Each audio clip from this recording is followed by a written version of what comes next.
The crystal spires of the Galactic Council's headquarters reached toward the twin suns of Nexus Prime, their surfaces gleaming with the accumulated wisdom of 1,000,000 years. Inside the Great Assembly Hall, representatives from over 300 species sat in carefully arranged tiers, each delegation positioned according to ancient protocols that had maintained peace for millennia. General Sarah Chen adjusted her human military dress uniform as she studied the massive holographic display floating above the chamber's center. The display showed star charts, trade routes, and territorial boundaries that stretched across half the galaxy. Red zones marked areas of conflict, yellow indicated disputed territories, and green showed the peaceful sectors under Council protection.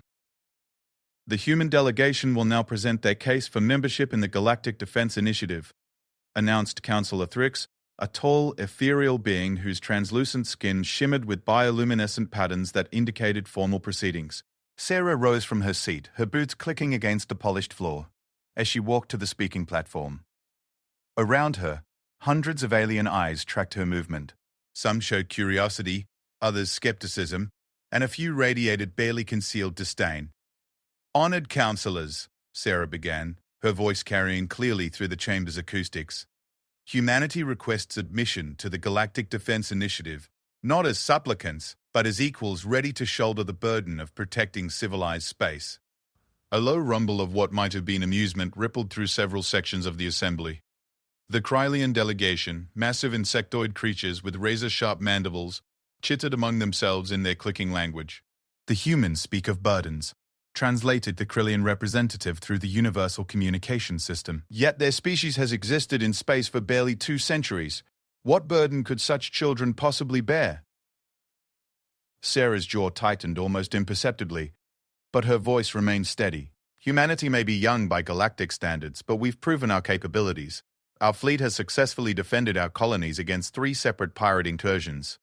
Our technology, while different from yours, has shown remarkable adaptability. Our soldiers..."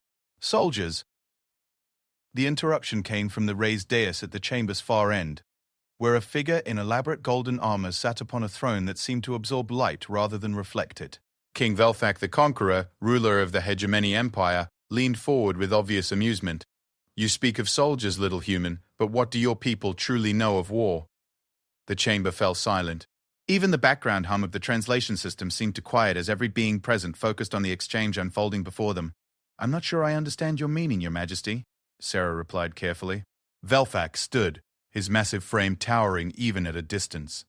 The Hegemony King was nearly 3 meters tall, his 4 arms each ending in hands that could crush steel. His species had conquered 17 star systems through military might alone, earning him a seat on the council through sheer force of will. "War, General Chen, is not the small skirmishes your species has experienced with common pirates and raiders. War is the clash of civilizations, the reshaping of entire sectors of space, the commitment of every resource to the total destruction of one's enemies." His voice boomed across the chamber, each word carefully enunciated. "Your people have never faced true war. You have played at being soldiers while hiding behind the protection of neutral space." Murmurs rose from various delegations. Some seemed to agree with Velfak's assessment, while others appeared uncomfortable with his directness. "With respect, Your Majesty," Sarah said, "humanity's military history is irrelevant." Velfak cut her off. "Your species conquered only one world, your own. Every other sapient race in this chamber fought their way to the stars. The Zephyrians battled through the Century of Fire. The Krylians survived the Great Swarm Wars. Even the peaceful Etherians earned their place by defending their homeworld against the Void Hunters for 300 years. He gestured dismissively toward the human delegation. "But humans?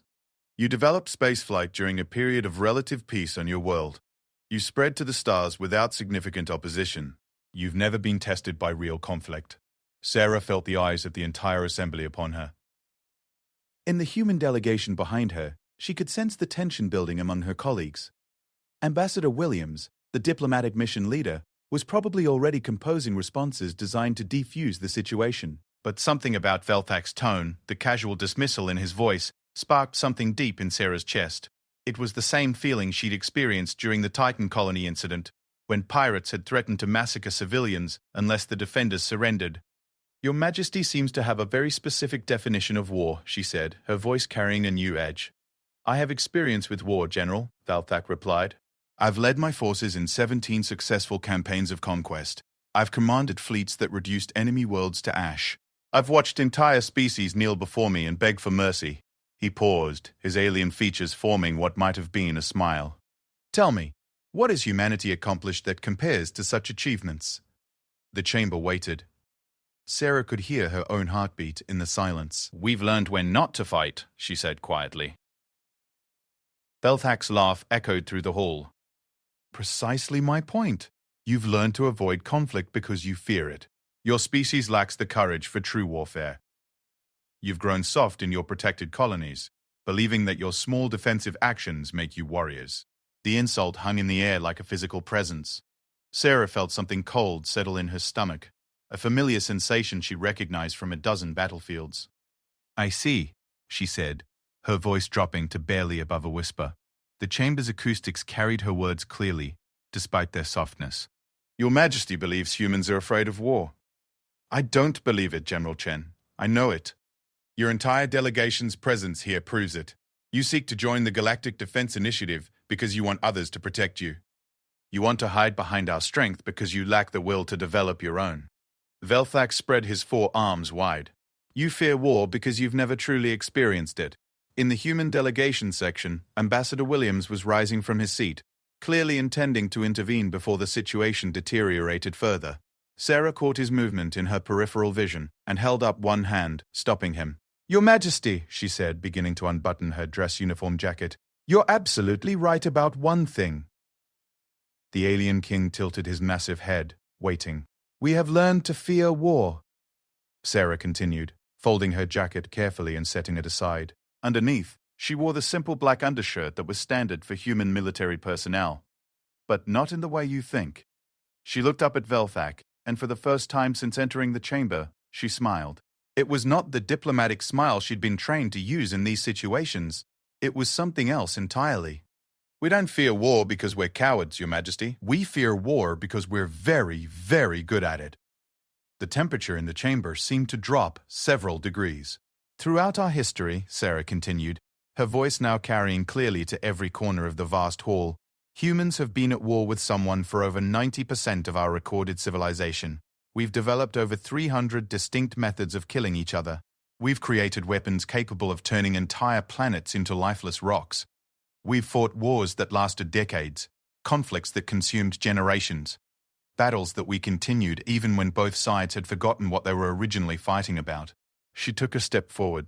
We've fought wars over land, over resources, over ideas, over religious beliefs, over the right to exist. We've fought wars in frozen wastelands and burning deserts, in the deepest oceans and the highest mountains. We've fought wars in the vacuum of space and inside our own minds. Another step forward. We've fought wars with clubs and stones, with swords and spears, with gunpowder and steel, with chemicals and diseases, with nuclear fire and genetic plagues. We've fought wars with rules and without them, with honor and without it, with mercy and without it. The chamber was absolutely silent now. Even the ambient system seemed to have stopped humming. And do you know what we discovered, Your Majesty? After 10,000 years of perfecting the art of destroying ourselves and everything we've ever built? Velthak said nothing, but Sarah could see that he was listening now with the focused attention of a predator recognizing another predator.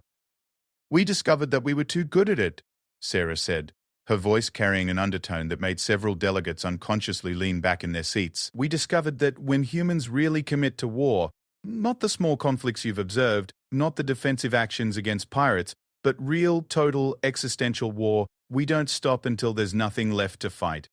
She was close enough to the king's dais now that she had to look up to meet his eyes. So yes, Your Majesty, we learned to fear war, because every time we've embraced it completely, we've nearly destroyed ourselves in the process. The few times in our history when we've united as a species, when we've set aside our differences and focused our entire civilization on a single enemy, the results have been so devastating that the survivors swore never to let it happen again. Shara's smile widened slightly. But you've just told 300 galactic civilizations that humanity is afraid to fight. You've publicly declared that we lack the courage for real warfare. You've challenged not just our military, but our entire species' honor. She reached into her pocket and withdrew a small device. A standard military communicator. With deliberate precision, she activated it and spoke a single word. Ares. The word meant nothing to the alien delegates, but Ambassador Williams went pale behind her. "What you don't understand, Your Majesty," Sarah said, looking up at the hegemony king with eyes that suddenly seemed much older than her apparent age, "is that you've just given humanity the one thing we've spent centuries trying to avoid." She paused, letting the silence stretch. "You've given us a reason to stop being afraid." The communicator in her hand chimed softly, indicating that her message had been received and acknowledged by Earth Command. Throughout human space, military commanders were already beginning to implement protocols that had been theoretical for over a century. "I formally reject the Hegemony Empire's assessment of human military capabilities," Sarah announced, her voice carrying the weight of official declaration. "And I hereby issue a formal challenge to King Veltype the Conqueror, to be settled by whatever method His Majesty deems appropriate." The assembly erupted. Delegates from hundreds of species began talking, shouting, and signaling all at once. Warning lights flashed as the Council's security systems activated, responding to the sudden spike in emotional and electromagnetic energy filling the chamber. Through it all, Velthak remained motionless on his throne, staring down at the small human woman who had just challenged the most successful military commander in known galactic history.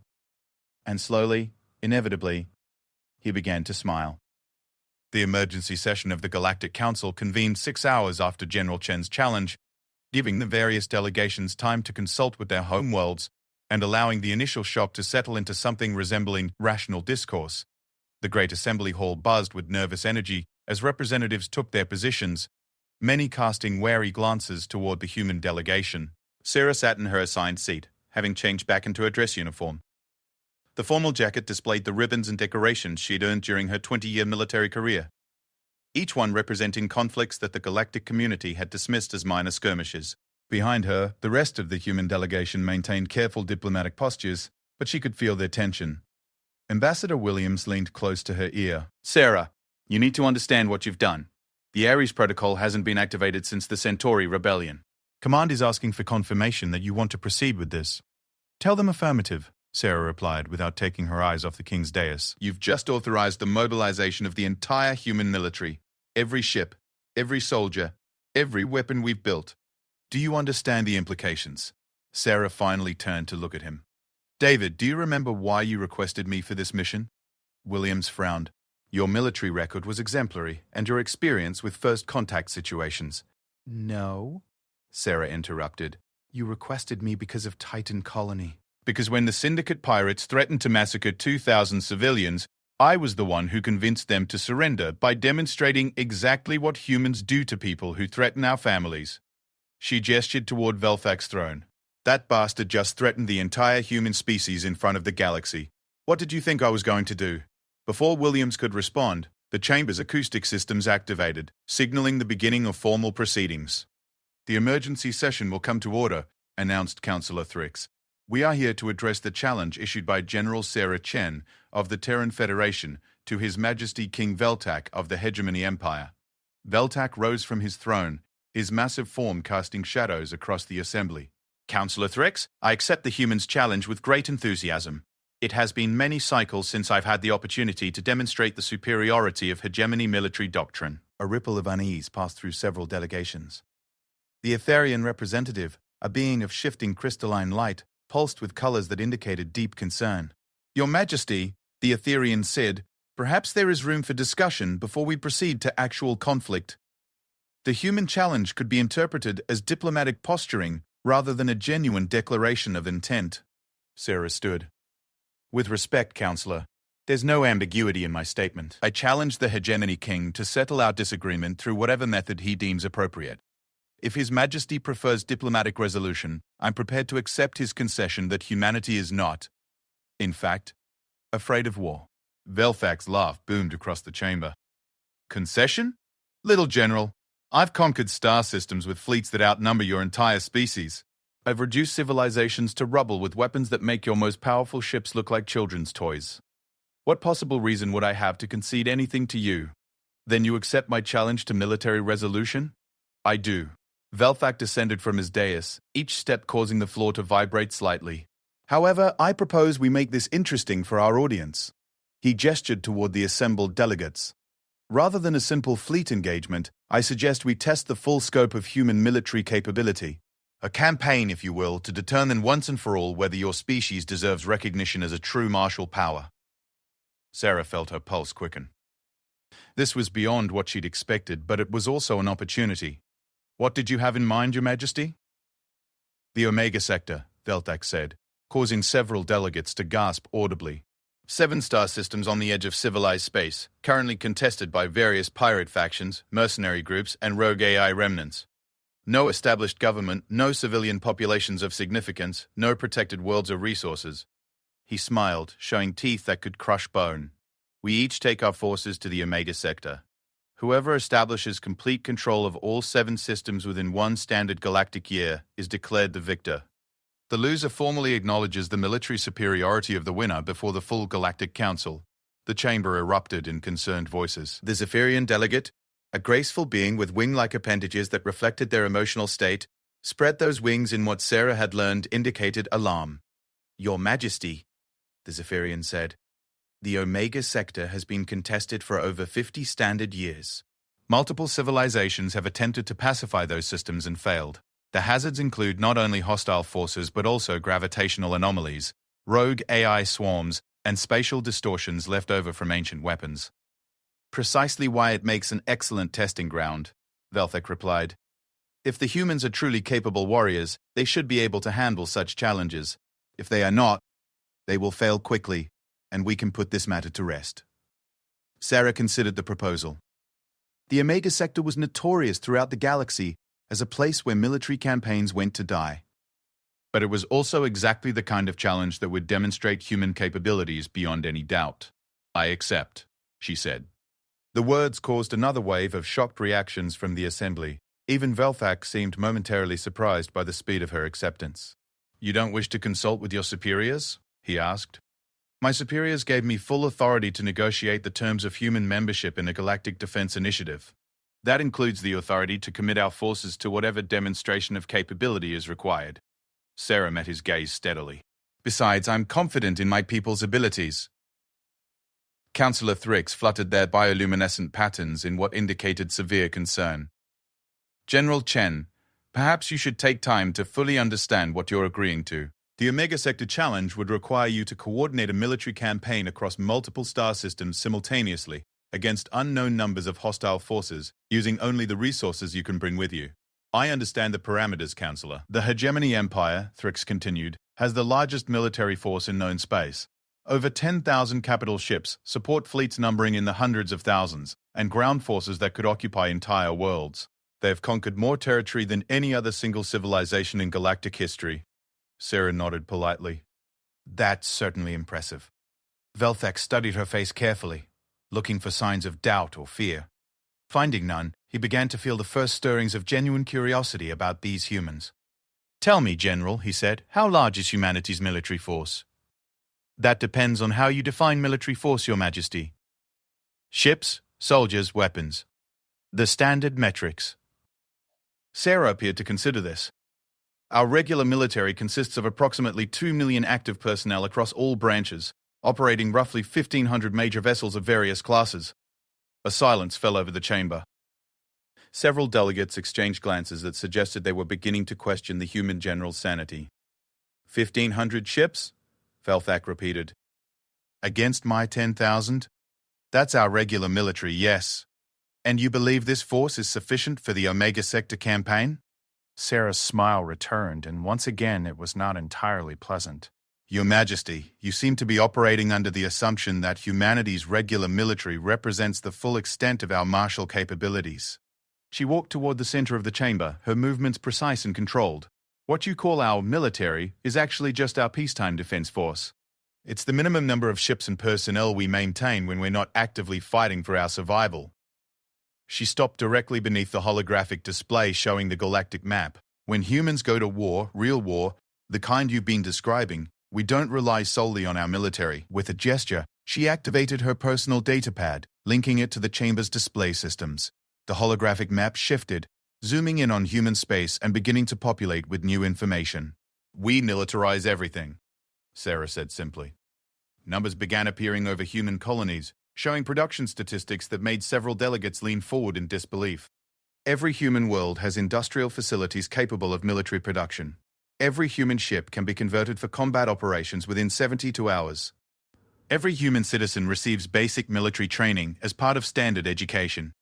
The display showed conversion statistics, civilian cargo vessels becoming troop transports, mining ships transforming into missile platforms, passenger liners being refitted as mobile command centers. When humanity activates full war protocols, Sarah continued, we don't just deploy our military, we become our military.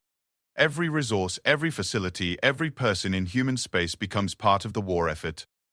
New numbers populated the display, showing the true extent of human space-based infrastructure. Shipping routes became supply lines. Mining operations became weapons production. Civilian populations became support networks. The Ares protocol that I activated 6 hours ago doesn't just mobilize our existing forces, Sarah explained. It converts our entire civilization into a single, unified military organization.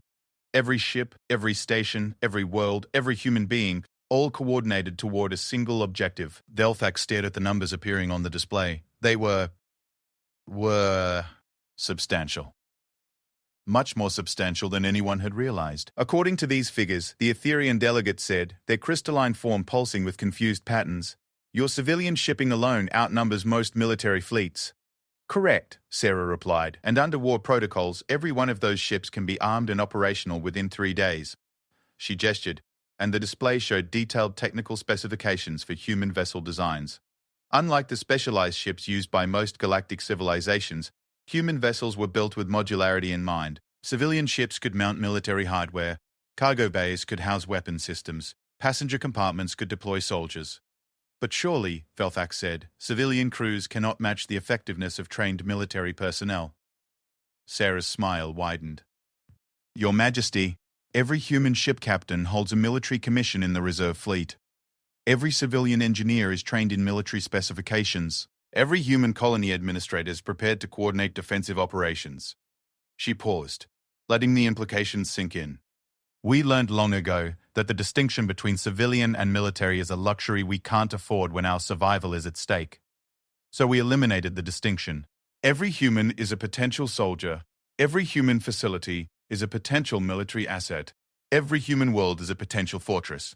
The display continued updating, showing organizational charts that demonstrated how human-civilian infrastructure could seamlessly convert to military purposes. Shipping companies became logistics networks. Communication corporations became intelligence services. Entertainment industries became propaganda operations. This is why we fear war, Sarah said, her voice carrying across the silent chamber. Because when humans truly commit to conflict, we don't just fight it, we become it. Our entire species transforms into a single military organism focused on victory. She looked directly at Velthak. Your 10,000 ships face my 1,500 regular military vessels, yes, but they also face every human merchant ship, every mining vessel, every transport, every station, and every orbital facility in known space. They face a species that has spent 2 centuries in space learning to militarize everything we touch. The Hegemony King remained silent for several moments, studying the data streaming across the holographic display. Interesting, he finally said. But impressive logistics don't win battles, General. Combat effectiveness depends on training, experience, and the will to accept casualties. True, Sarah agreed. Would you like to know humanity's casualty tolerance for existential conflicts? Before he could answer, she gestured again. New data appeared on the display showing historical records from human conflicts, battle statistics, casualty rates, and engagement parameters that made several delegates recoil in horror. During the Centauri Rebellion, Sarah said conversationally, human forces continued fighting after sustaining 90% casualties in some engagements. During the AI war, we maintained offensive operations for 3 years while losing an average of 50,000 personnel per month. The numbers on the display painted a picture of a species that viewed massive casualties not as reasons to surrender, but as acceptable costs of achieving victory. We have a saying in the human military, Sarah continued. We don't stop when we're tired. We don't stop when we're hurt. We don't stop when we're dying. We stop when we're dead. And sometimes not even then. She turned back to face Velthak directly. Your Majesty asked about our will to accept casualties. The answer is simple.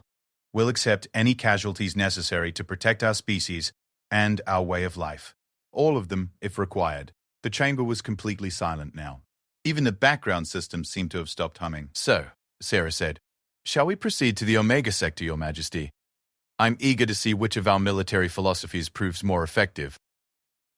Velthak stood motionless for nearly a full minute, processing what he'd learned. When he finally spoke, there was a new undertone in his voice that several delegates recognized as the sound of a predator acknowledging worthy prey. Yes, General Chen, he said slowly. I believe we shall. 3 weeks after the challenge was formally accepted, the galaxy watched with a mixture of fascination and horror as both civilizations prepared for the Omega Sector campaign. Observation stations positioned at safe distances from the contested systems transmitted constant updates to news networks throughout known space, and betting pools on various worlds reached unprecedented levels. In the hegemony's primary military staging area, King Velfak stood aboard the bridge of his flagship, the Domination, observing the largest fleet assembly in his empire's history. Through the massive viewing ports, thousands of ships stretched into the distance, their hulls gleaming with weapons that could crack planets and shields capable of withstanding stellar flares. Status report, he commanded. Admiral Corthax, his primary military advisor, consulted a holographic display. All fleet elements are at full readiness, Your Majesty. 12,000 capital ships, 45,000 support vessels, and 200,000 fighters and assault craft. Ground forces number 8 million troops, with full support elements. Velthak nodded approvingly. And our intelligence on human preparations? Fragmentary, Your Majesty. Their civilian networks show massive industrial mobilization, but their military communications are heavily encrypted. We've confirmed movement of their regular fleet elements toward Omega Sector staging areas, but the total numbers are unclear. Unclear how? Corthax hesitated.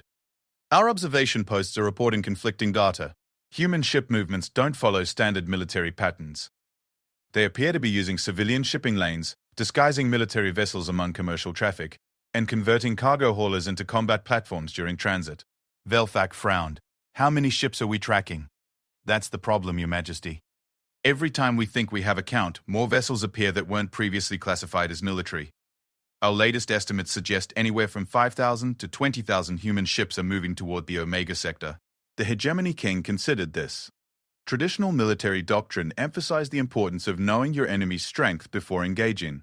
But these humans seem to deliberately blur the lines between military and civilian assets. No matter, he said finally. Regardless of their numbers, our forces have combat experience against 17 different species. We've tested our weapons and tactics in actual warfare. The humans have never faced an opponent of our caliber. Meanwhile, in the human staging area 3 light-years away, General Sarah Chen stood in the command center of the converted civilian station, New Harmony, watching her own preparations unfold. Unlike the hegemony's massive fleet concentration, human forces were distributed across dozens of staging points, with ships arriving and departing in a constant flow that made accurate counts nearly impossible. Admiral Reyes, what's our current strength? She asked. Admiral Maria Reyes, recently promoted from command of the Merchant Marine Fleet, consulted her own displays. It's complicated, General. Under the Ares Protocol, we're not counting ships so much as platforms. We have approximately 8,000 vessels currently configured for combat operations, with another 12,000 in various stages of conversion. And crew status? That's where it gets interesting. We're not just using military personnel. Every human ship captain, engineer, and navigator has been activated under reserve commissions. We're drawing from asteroid miners who know how to navigate dangerous space, cargo haulers who understand logistics, and passenger liner crews who excel at coordination under pressure. Sarah nodded, studying tactical displays that showed human forces spreading through space like a vast, organized migration. The hegemony is concentrating their fleet for maximum impact. Traditional doctrine. Yes, ma'am. Our scouts report they're maintaining standard formation protocols, establishing clear command hierarchies, and following conventional tactical deployment patterns. Good, Sarah said. That means they're thinking like a military force. She gestured to the displays showing human ship movements. They're expecting to fight an army. Instead, they're going to fight an ecosystem. The distinction was crucial. While Velthak's forces were organized as a traditional military hierarchy, human forces under the Ares Protocol functioned more like a biological organism.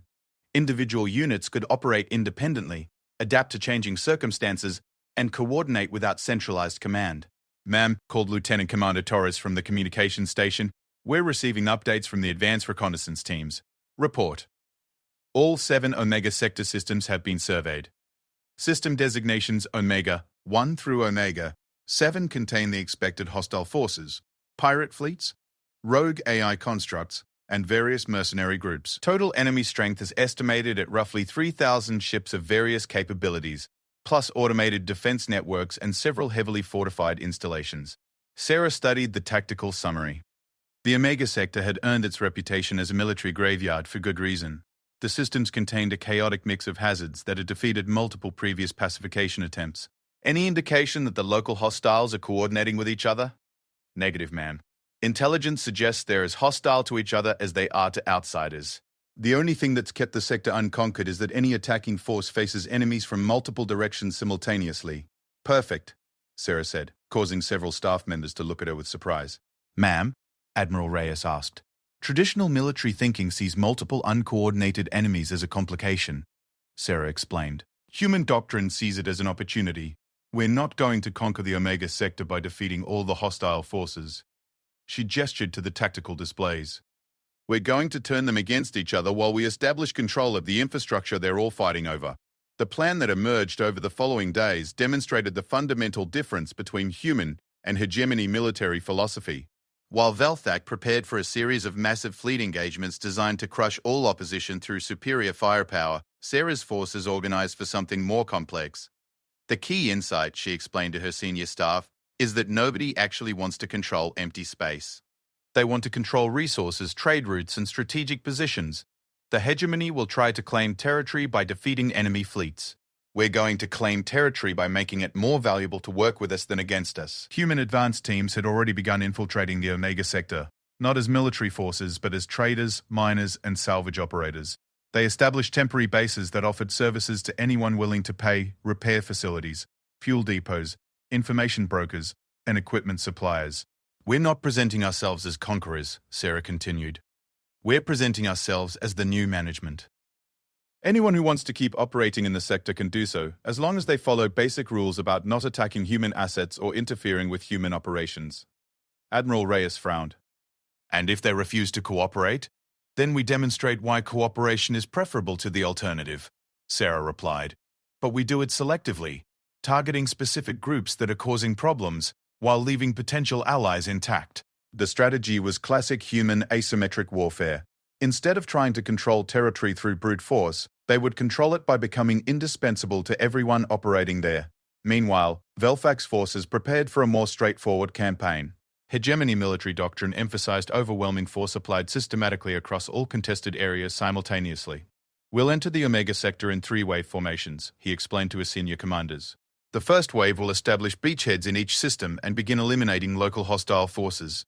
The second wave will reinforce successful operations and exploit breakthrough points. The third wave will consolidate control and establish permanent occupation forces. It was a proven strategy that had succeeded in 17 previous campaigns. Apply maximum pressure at multiple points, force the enemy to divide their resources, then achieve breakthrough and exploitation. Intelligence estimates suggest the humans will attempt to match our systematic approach, Admiral Korthax reported. They lack the numbers for simultaneous operations across all 7 systems, so they'll likely concentrate their forces for sequential conquest. Velthak nodded. Standard doctrine for inferior forces. They'll try to achieve local superiority in one system at a time while avoiding direct confrontation with our main fleet elements. Should we adjust our deployment to counter this strategy? No, Velthak said confidently. Let them waste time with sequential operations.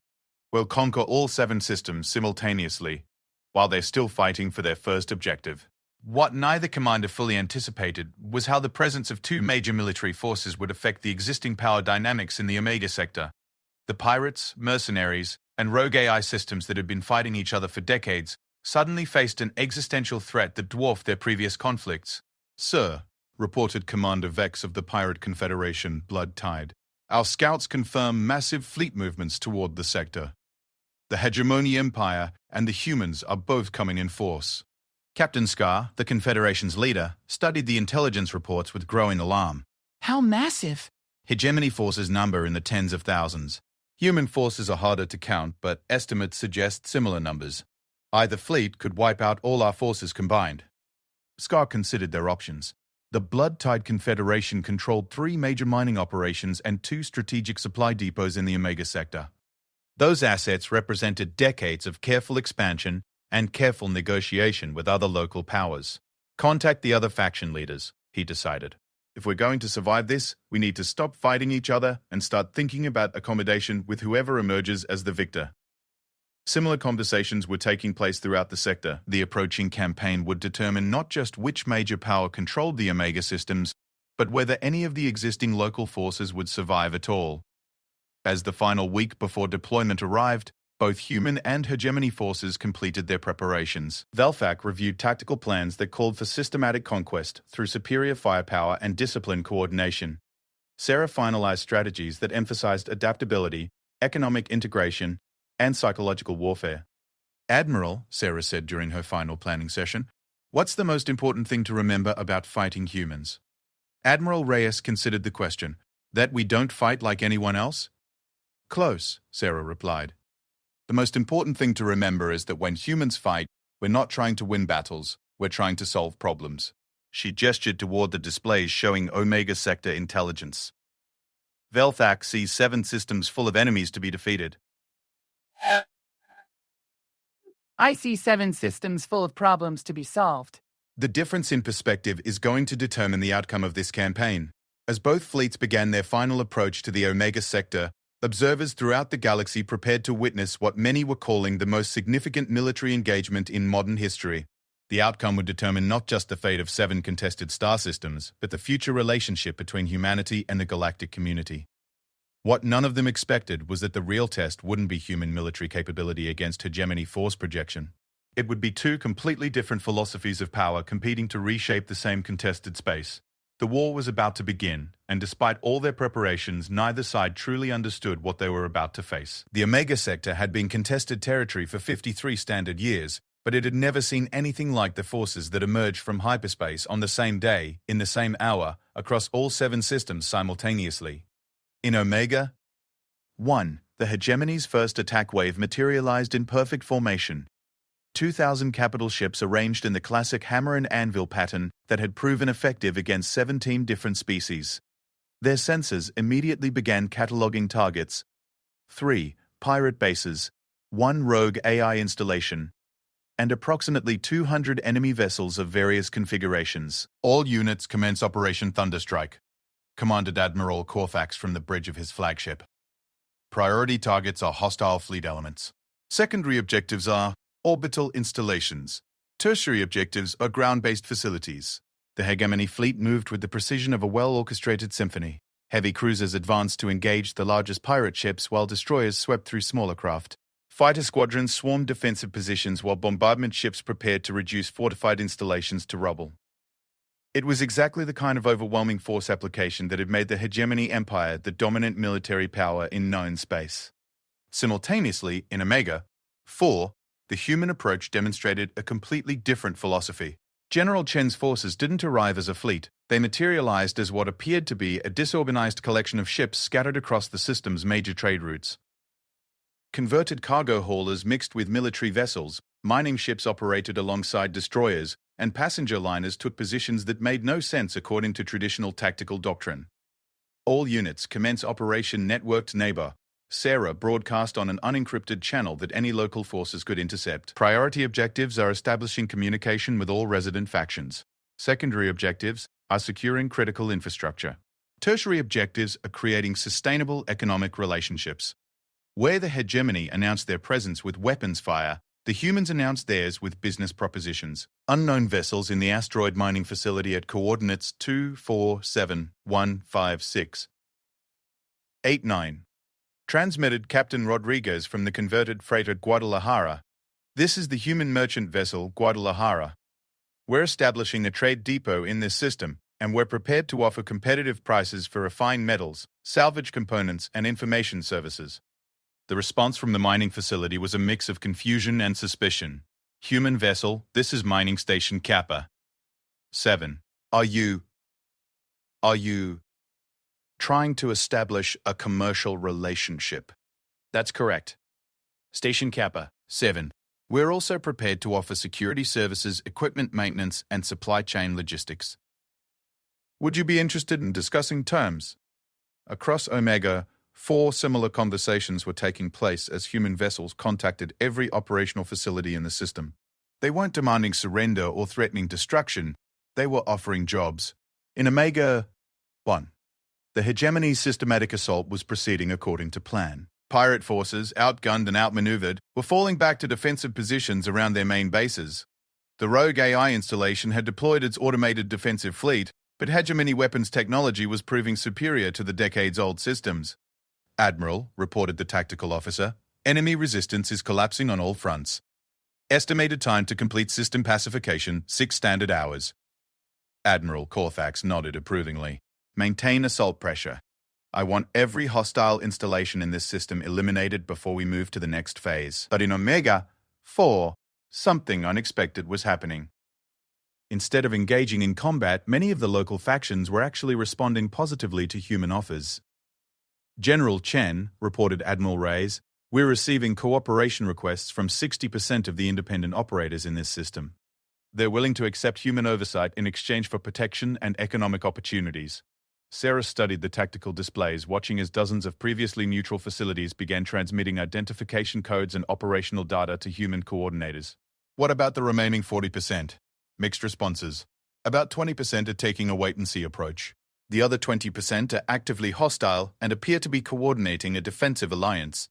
Perfect, Sarah said. Admiral, please direct our military assets to assist our new partners in resolving their conflicts with the hostile faction.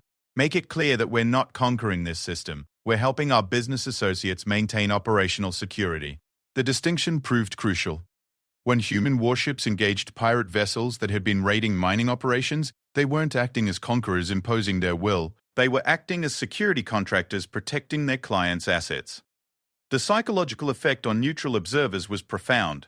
Instead of witnessing an invasion, they were watching the establishment of a protection service that offered immediate, tangible benefits.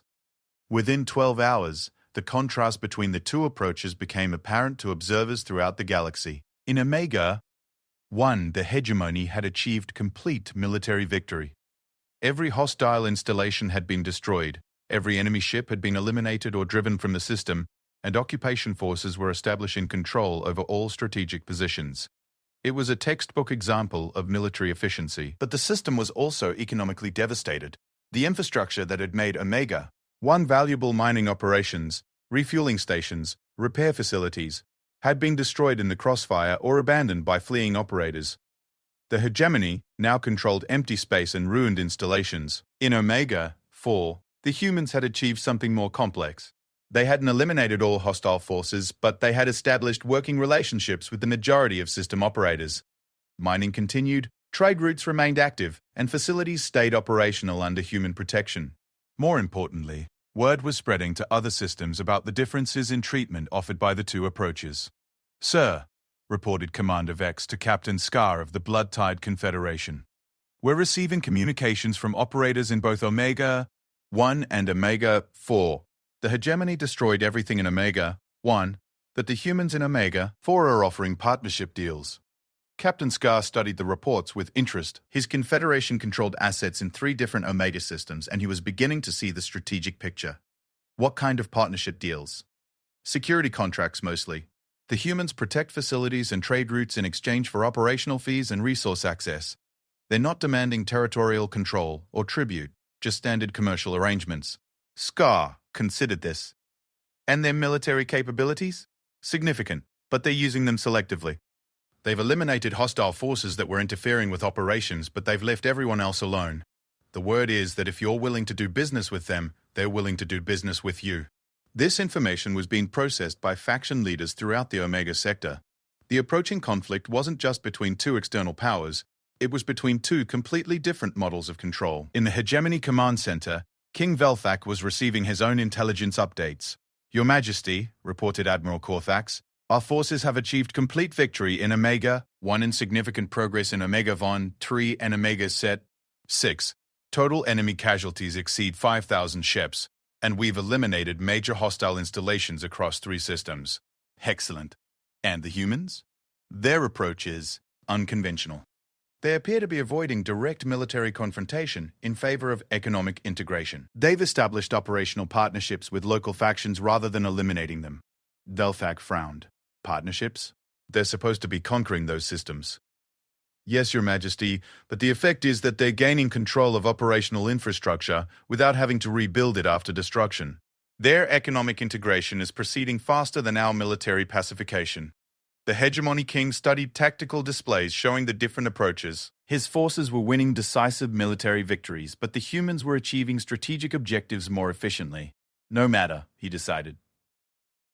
Military victory is temporary, but economic arrangements can be disrupted by superior force.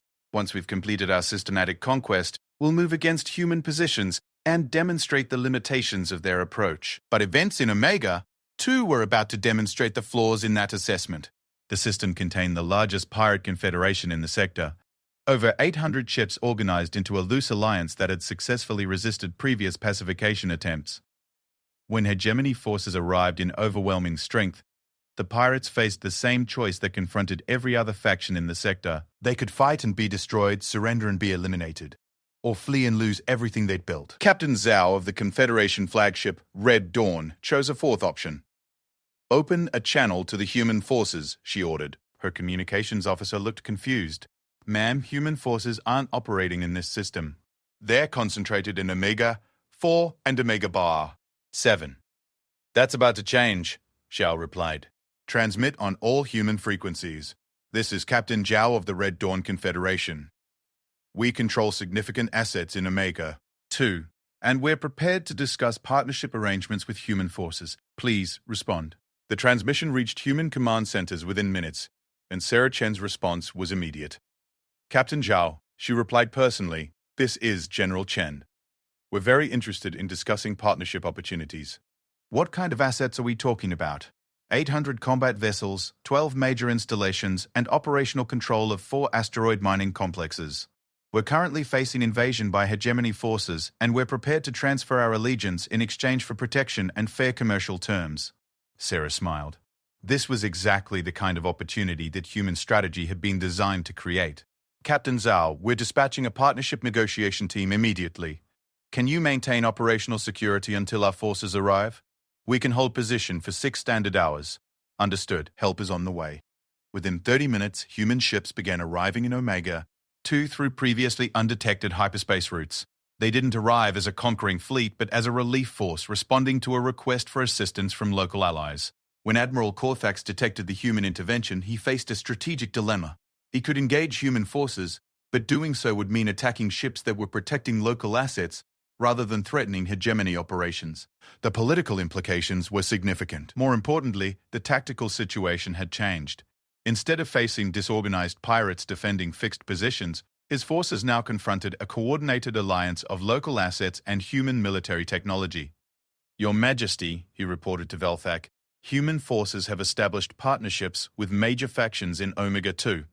They're presenting their intervention as a defensive response to our offensive operations. Velthaka considered the implications. Are they claiming we're the aggressors? Effectively, yes. They're positioning themselves as protectors of local sovereignty against external conquest. For the first time since the campaign began, Veltak realized that the humans weren't just using different tactics, they were fighting a different war entirely. While he sought to demonstrate military superiority through conquest, they were demonstrating political superiority through alliance building. Admiral, adjust our operational parameters. We need to complete our conquest objectives before the humans can establish partnerships in the remaining systems. Yes, Your Majesty, but our intelligence suggests they're already in communication with factions in all 7 systems. Word of their partnership offers is spreading faster than our advance. Velthak stared at the tactical displays showing the current situation across the Omega sector. His forces controlled 3 systems completely, but faced organized resistance in the other 4. Human forces controlled less territory, but had established operational relationships that were growing stronger every hour. The campaign was entering a new phase, and the outcome was no longer as certain as he had expected. Admiral, he said finally, it's time to demonstrate the limitations of economic arrangements when they face overwhelming military force. Prepare for direct engagement with human fleet elements. Sir, such action could be interpreted as aggression against defensive forces. Let them interpret it however they choose, Velthak replied. Military superiority speaks louder than diplomatic positioning. But as the first direct confrontations between hegemony and human forces began to develop, Both sides were about to discover that their assumptions about their opponents were dangerously incomplete. The real war was just beginning. The first direct engagement between hegemony and human forces occurred in Omega. 2. 3 weeks after the campaign began, when Admiral Corthax decided to test the strength of the human pirate alliance that had disrupted his systematic conquest. All units, he broadcast to his fleet, prepare for assault on human positions. Priority targets are military vessels. Avoid unnecessary damage to infrastructure assets. The hegemony fleet moved into attack formation.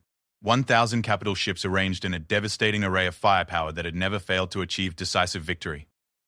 Sensors locked onto human vessel signatures, weapon systems activated, and the most successful military force in galactic history prepared to demonstrate why economic partnerships were irrelevant in the face of superior strength.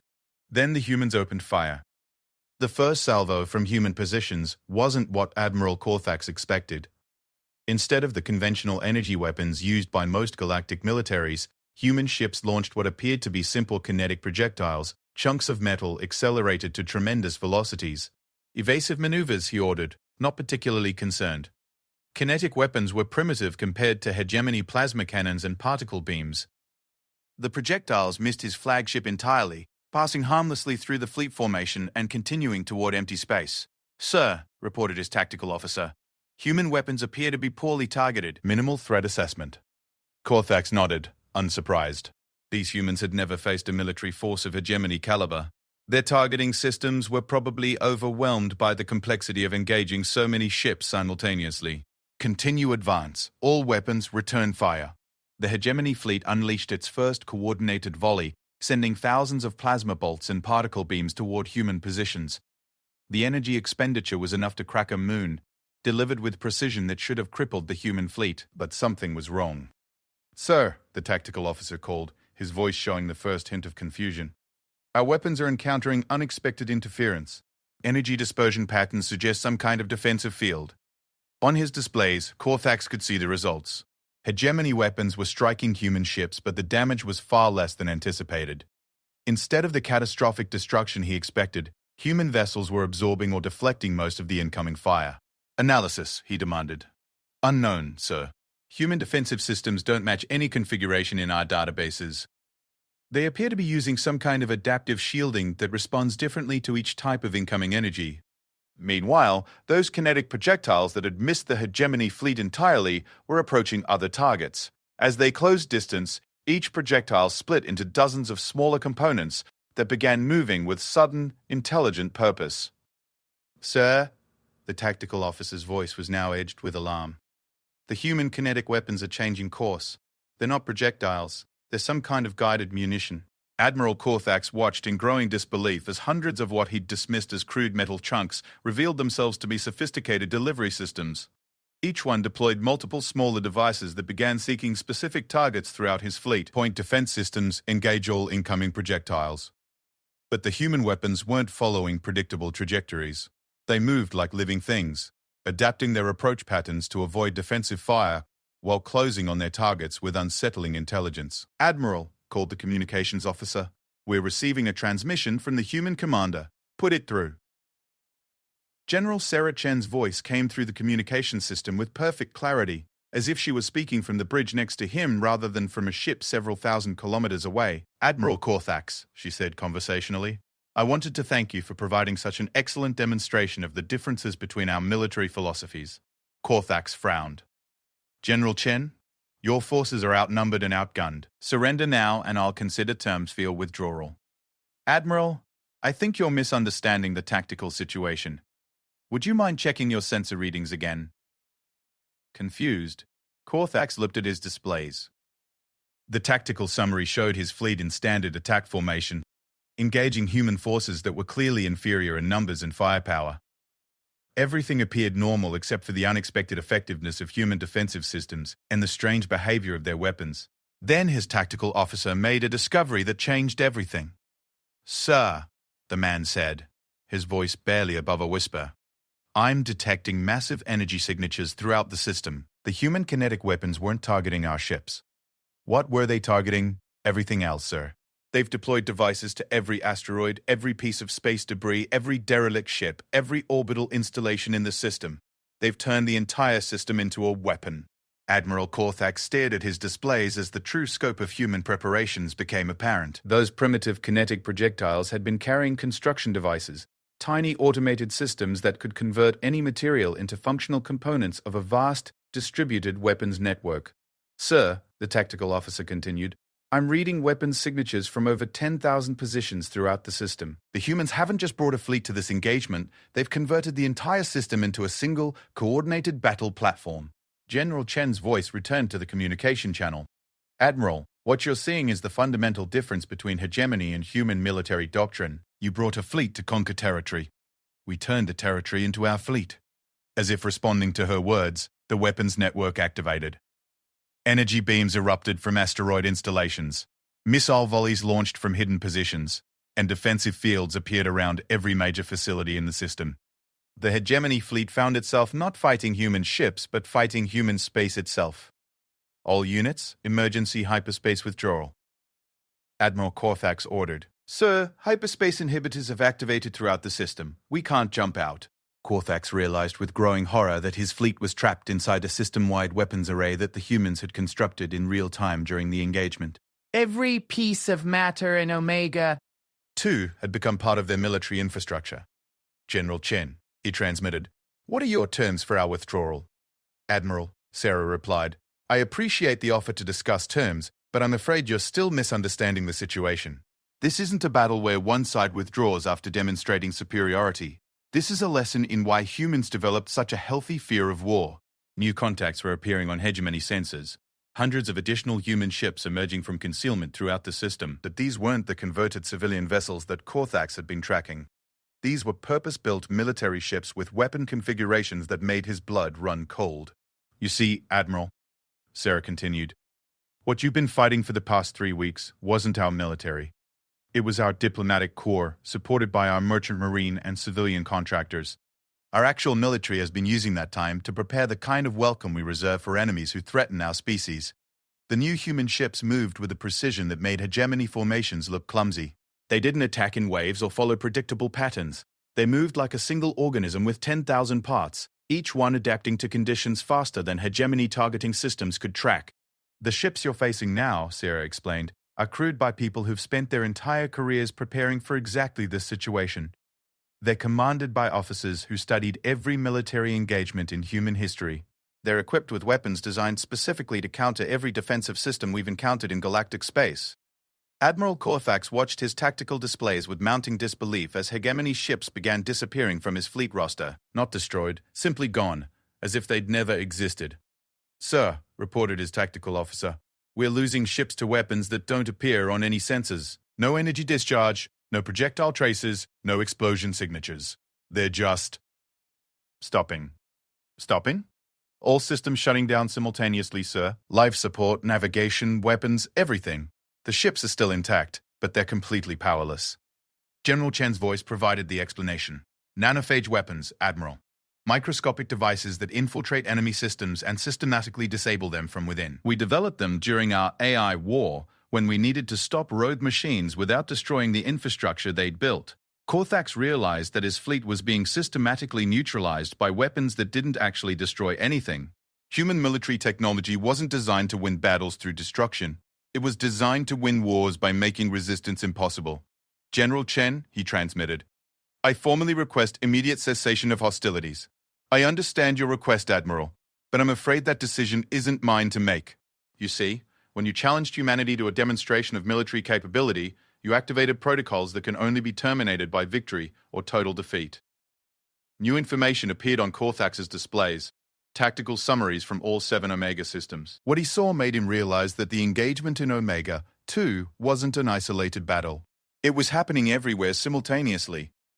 Human forces had converted all 7 systems into integrated weapons platforms. The hegemony fleets that had achieved decisive victories in the first phase of the campaign now found themselves trapped inside hostile space with no possibility of escape or resupply.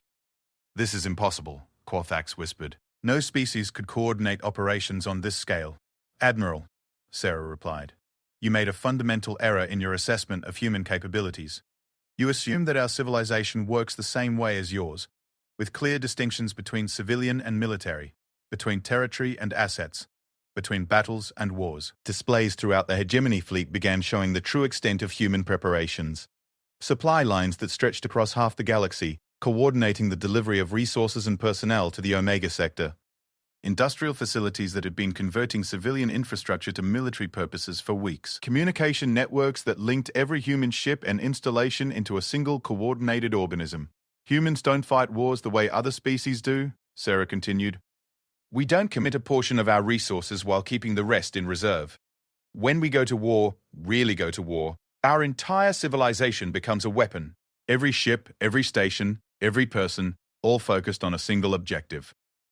King Velfac's voice suddenly joined the communication from his flagship in Omega. 1. General Chen, I formally request immediate negotiations to end this conflict. Your Majesty? Sarah replied. I appreciate your request, but I'm afraid you don't understand the situation. This isn't a conflict anymore. This is a demonstration.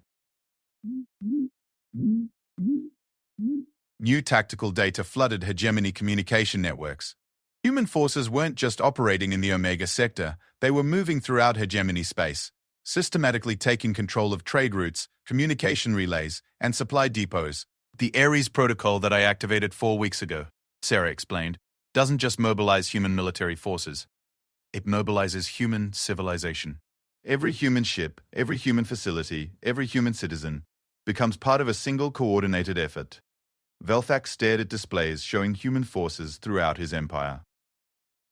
Not attacking, not conquering, simply taking control of everything they touched with the same methodical efficiency they demonstrated in the Omega sector. What are your terms? He asked. Your Majesty, Sarah replied. You publicly declared before the Galactic Council that humanity fears war because we lack the courage for real conflict. You claimed that our species is too weak to deserve recognition as a martial power. She paused, letting the implications sink in. Our terms are simple. You will return to the Galactic Council and formally acknowledge that you were wrong. You will publicly state that humanity is not afraid of war, that other species should be afraid of war with humanity. The communication channel carried only silence for several moments. And if I refuse? Velfac asked finally.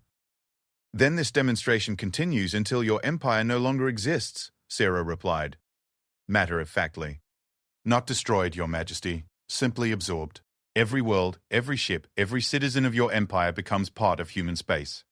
We've done it before when faced with existential threats. King Velfac looked at the tactical displays showing human control spreading throughout his territory like a biological infection.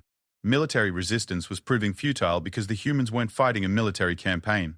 They were conducting a systematic conversion of everything they encountered. I accept your terms, he said. 3 days later, King Velfac the Conqueror stood before the Galactic Council for the second time in a month. But this time, he wasn't the confident ruler who had dismissed humanity as too afraid to fight. Honored counselors, he began, his voice carrying none of its previous arrogance. I appear before you to formally retract my previous statements regarding human military capabilities. The Great Assembly Hall buzzed with tension as representatives from hundreds of species watched the most successful military commander in galactic history acknowledge defeat. I stated that humans fear war because they lack the courage for real conflict. I was wrong. Humans fear war because they excel at it beyond the comprehension of any other species in known space. He paused, looking directly at General Chen, who sat in the human delegation with the same calm expression she'd maintained throughout the entire crisis. When humans commit to war, Velfac continued, they don't deploy armies. They transform their entire civilization into a weapon. They don't fight battles, they solve problems. They don't seek victory, they ensure that resistance becomes impossible. The chamber was completely silent now. I recommend, Velhac said, that this council immediately accept humanity's application for full membership in the Galactic Defense Initiative. Not because they need our protection, but because we need theirs. And because the alternative, having humans as enemies rather than allies, is too terrible to contemplate. General Sarah Chen stood and walked to the speaking platform. When she reached the center of the chamber, she looked up at King Veltac with a slight smile. Thank you, Your Majesty, she said. I believe this concludes our demonstration. The Omega Sector incident, as historians would later call it, became the defining moment when the galaxy learned why humanity had developed such a healthy respect for the dangers of war. It wasn't because they were bad at it, it was because they were too good at it.